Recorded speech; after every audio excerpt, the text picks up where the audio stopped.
ما ماتش ولا حاجه. مات ولا ما ماتش الحوار ده بره عني ويخصك انت، وانت اللي هتشيل. لا احنا طابخين. ابو جراح ايش في؟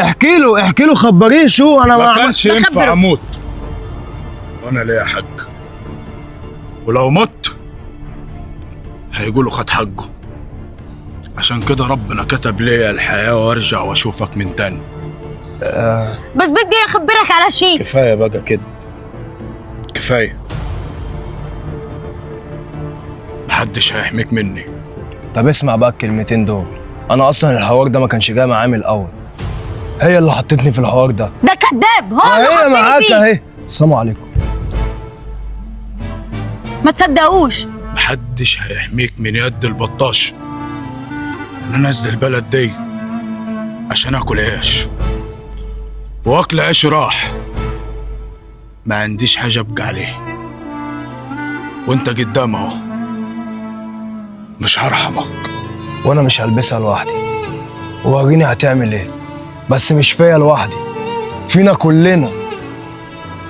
ماشي. يوه بتصغرني، تخليني اطلع طبنجه من الجلابيه وابص الاقي ما فيهاش ذخيره. انت كنت عايزني اعمل لك ايه يعني؟ اسيبك تموته وتروح في داهيه؟ يا ريتني كنت موتته يا اخي، يا ريتني. ما انت ما كنتش معايا، ما كنتش معايا انا وراقد 6 شهور في السرير واجهزه وسلكه حوالي، ومش عارف اتحرك من المكان اللي انا فيه، واللي بيني وبينه حيطه لا عارف اطلع له منه ولا عارف حتى اشوفه. ده دي طارق ها، طار وحق.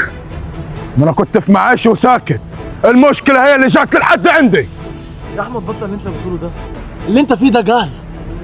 انا كل الموضوع اللي انا خايف عليك، الطار ده كان زمان من ايام جدودنا، لكن دلوقتي مفيش الكلام ده. اللي ايده في الماء غير اللي ايده في النار. ما كنتش راقد مكاني، عشان كده هعذرك على اللي انت بتقوله ومش هحاسبك عليه. وانت عارف يا ايهاب، لولا ما انت غالي عندي سحبتك من الخزنه لسلاحي كان هيبقى فيها كلام تاني. انت صغرتني، كسرتني قدامهم، عارف يعني ايه طبنجة تطلع ما ضربتش حتى طلقه في الهواء. انت تعرف ان انا اكسرك؟ ده انت اخويا اللي بتشرف بيك، بس كل الموضوع ان انا كنت خايف عليك. انا ما اقبلش ان حد يعمل فيك حاجه.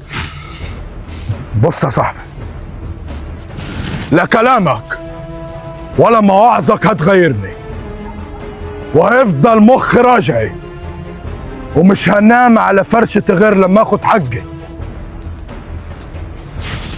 هسيبك للمرة التانية، بس لو وقفت في طريقي حياتك هي اللي هتكون التمن.